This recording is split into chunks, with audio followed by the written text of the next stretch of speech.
pagi semuanya, selamat datang di podcast kita Gloria, ngobrol-ngobrol penuh ceria. Perkenalkan, nama saya Nisa Aldora dan di sini saya akan ditemani oleh rekan saya yaitu Nanda Putri Nur Ahyari. Nah, di sini kita akan berbincang-bincang nih mengenai manajemen sumber daya manusia dengan materi personal planning and recruiting. Nah, aku Nisa mau jelasin nih, apa itu perencanaan personalia. Perencanaan personalia adalah langkah pertama dalam proses perekrutan dan seleksi. Proses ini dapat dirincikan sebagai serangkaian rintangan. Nah, untuk kali ini, Nanda bakal ngasih tahu nih ke kalian bagaimana sih cara merencanakan dan berpraktisi pekerjaan. Nah, aku bakal jelasin nih dari apa perencanaan pekerjaan atau personal itu sendiri. Perencanaan pekerjaan atau personal adalah proses menentukan posisi apa yang harus diisi dalam perusahaan dan bagaimana cara mengisinya. Nah, aku mau tanya nih ke Nisa, apa aja sih yang kamu ketahui tentang memprediksi kebutuhan personel itu? Nah, aku mau menjawab nih pertanyaan dari Nanda. Yang aku ketahui tentang memprediksi kebutuhan personil bisa dilakukan dengan 4 cara, yaitu analisis tren, analisis rasio, scatter plot, dan menggunakan komputer untuk meramalkan kebutuhan personil. Nah, aku bakal jelasin 4 cara memprediksi dari analisis tersebut. Yang pertama, analisis tren. Studi kebutuhan pekerjaan masa lalu di perusahaan selama suatu periode tahun untuk memprediksikan kebutuhan masa depan. Analisis rasio yaitu teknik peramalan untuk menentukan kebutuhan stok masa depan dengan menggunakan rasio di antara misalnya volume penjualan dan jumlah karyawan yang dibutuhkan.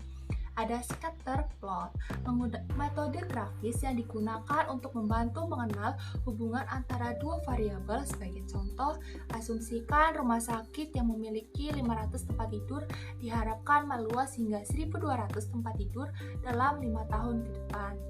Direktur Perawatan dan Direktur Sumber Daya Manusia ingin meramalkan kebutuhan untuk juru rawat yang terdaftar. Direktur Sumber Daya Manusia memutuskan untuk menentukan hubungan antara rumah sakit atau dalam konteks jumlah tempat tidur dan jumlah juru rawat yang dibutuhkan. Dan ada menggunakan komputer untuk meramalkan kebutuhan personil, ramalan terkomputerisasi, penentuan kebutuhan stok masa depan dengan memproyeksikan penjualan, volume produksi dan personel yang dibutuhkan untuk mempertahankan volume output ini menggunakan paket software.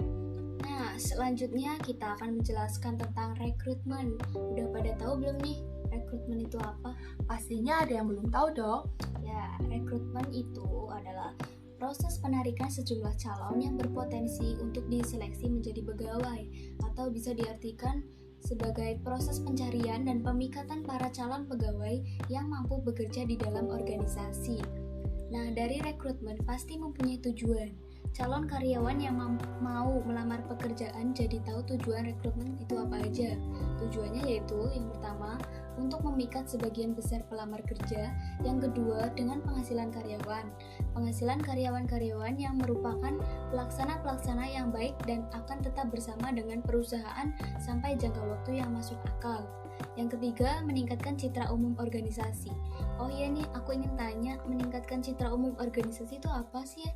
Boleh dijelasin nggak ya? Mungkin juga teman-teman belum pada tahu kan ya? Boleh banget dong, Dak. Apa itu? Oke, secara sederhana, meningkatkan citra umum organisasi ini membangun citra image yang diartikan bahwa dalam proses kehidupan kita tuh selalu mempunyai cita-cita atau tujuan agar hal yang ingin kita raih dapat terwujud. Salah satunya kita harus mencoba memahami bahwa kita ini sebenarnya mau dicitrakan seperti apa, dan itu akan bergulir seiring berkembangnya waktu. Sehingga kalau kita lihat dalam organisasi, sumber daya kita tuh terbatas karena sudah kita pakai atau sudah tidak relevan. Sedangkan pada lingkungan sekitar kita akan selalu mengalami perubahan. Saat kondisi sumber daya kita terbatas, kita perlu melakukan eksplorasi atau pengembangan lingkungan yang cepat. Akhirnya, banyak organisasi yang mengambil strategi yang disebut dengan image building. Nah, dari yang aku jelasin tadi, Nis, kamu tahu nggak sih strategi citra dan reputasi organisasi? Tahu dong, strategi untuk mewujudkan citra dan reputasi organisasi yang pertama yaitu ada arah yang jelas atau citra yang jelas atau pandangan publik yang diharapkan merupakan hal pertama yang harus ditetapkan dalam rangka membangun citra organisasi. Yang kedua, perencanaan kegiatan yang fokus. Salah satu bentuk aktivitas organisasi adalah diselenggarakannya berbagai bentuk kegiatan penunjang. Misalnya, selain kegiatan rutin pembelajaran, salah satu bentuk kegiatan penunjang lembaga pendidikan adalah kegiatan seminar, lokakarya, diklat, penelitian, dan pengabdian pada masyarakat. Nah, di sini aku mau jelasin nih ke teman-teman semuanya, ada sumber rekrutmen yaitu ada internal dan eksternal. Aku menjelaskan yang internal ya. Nah, yang internal dapat dilakukan dengan 3, yaitu yang pertama ada transfer, yang kedua promosi, yang ketiga demosi. Nah, di internal ini ada kelebihan dan kelemahan. Yang pertama, kelebihan rekrutmen internal yaitu lebih murah, lebih cepat, waktu orientasi lebih singkat, meningkatnya motivasi kerja, dan memungkinkan penilaian kemampuan yang lebih tepat. Dan ada kelebihan, pastinya juga ada kekurangan atau kelemahan dong.